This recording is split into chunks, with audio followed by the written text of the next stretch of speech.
সম্পূর্ণ বেআইনিভাবে দৈনিক জনকণ্ঠের ১৩৫ জন সহকর্মীকে ছাঁটাইয়ের চিঠি দিয়েছে।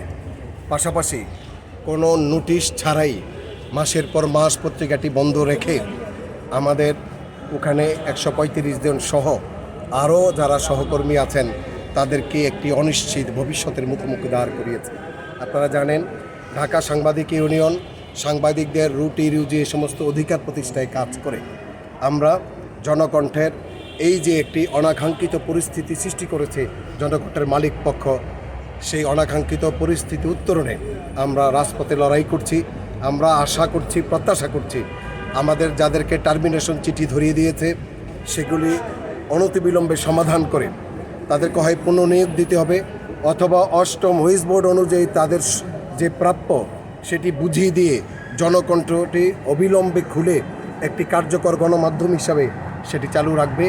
এই প্রত্যাশা এবং এই দাবি নিয়ে এখন আমরা লড়াই করছি।